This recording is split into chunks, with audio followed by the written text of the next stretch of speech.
Have you ever felt like you were standing on quicksand? You know, that sinking feeling where the harder you struggle, the deeper you go, and the noise around you just gets louder and louder. Oh, absolutely. That sensation of being overwhelmed, where the ground beneath you feels totally unstable. It's a universal human nightmare. It is.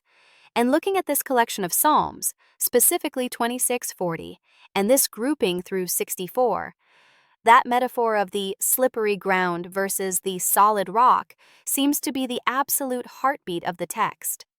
But what struck me is how violent the environment is. This isn't just a guy meditating in a garden. He's in a war zone. You're spot on.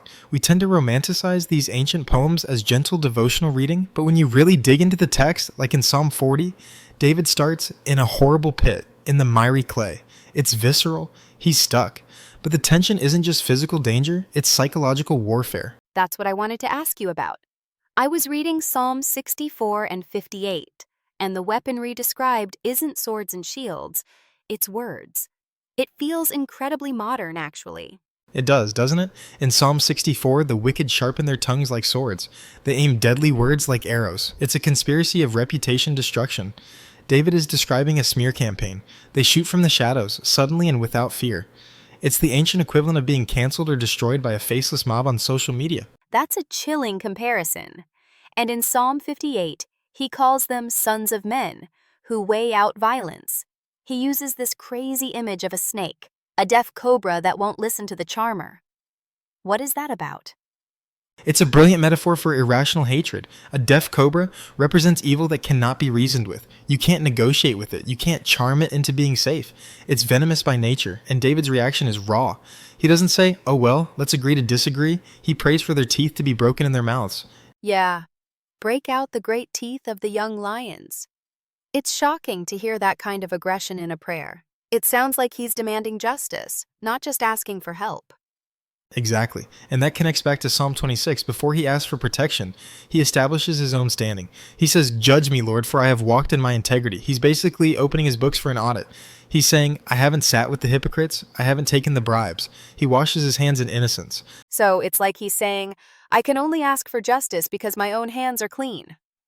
Precisely. If you're part of the corruption, you can't pray for justice without condemning yourself. But because he separated himself from the assembly of evildoers, he has the moral authority to ask God to intervene. But here is where the shift happens, and this is my favorite part of this selection. The shift from the pit to the rock? Yes, look at Psalm 61 and 62. The chaos is swirling. These liars are trying to topple him like a leaning wall or a tottering fence. They are pushing and pushing. And what is David's response? It's not to scream back. Right. In Psalm 62, it says, my soul waits in silence for God alone. Silence. That is the counterintuitive power move. In a world of noisy conspiracies and sharp tongues, his soul finds a silent confidence. He calls God his rock, his fortress, his high tower. If you are standing on a rock that is higher than you, as he asks in Psalm 61, the mud from the pit can't touch you. That image of the rock that is higher than I is so evocative. It implies that he can't climb there himself. He has to be lifted. That's the key to the narrative arc here. In Psalm 40, he waited patiently and God brought him up out of the clay. In Psalm 61, he asked to be led to the rock. It's an admission of fragility. He's saying, I am overwhelmed. I can't fix this smear campaign. I can't stop these snakes. So I'm going to stand on this rock and shut my mouth. And there's a warning in there too, right? For the people listening? Oh, a huge one. Psalm 62 ends with a reality check on power. He says men of low degree are a breath, and men of high degree are a lie. Put them on a scale, and they weigh nothing. That's humbling.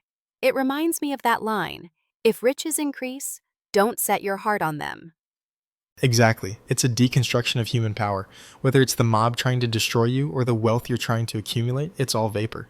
The only solid thing, the only thing that doesn't totter like that fence, is the justice and mercy of God. It really paints a picture of a man who has been through the ringer, betrayed, slandered, hunted, but who has found this quiet center of gravity. A center of gravity. That is a perfect way to put it. He starts in the miry clay, slipping and sliding, and ends on the rock, unshakable. The external circumstances might not have changed yet. The enemies are still plotting. But he has changed. He is no longer afraid. It makes you wonder, doesn't it? In our own lives, when the noise gets loud and the arrows start flying, are we trying to fight back with our own noise? Or do we know how to find that silence? That's the question. Can we trust that justice will happen without us having to scream for it? Can we wait on the rock? That's the hardest thing to do. But this text suggests it's the only way to survive the pit. A powerful thought to leave us with: finding silence in the storm. Thanks for breaking this down with me. My pleasure. It's a timeless struggle. God bless.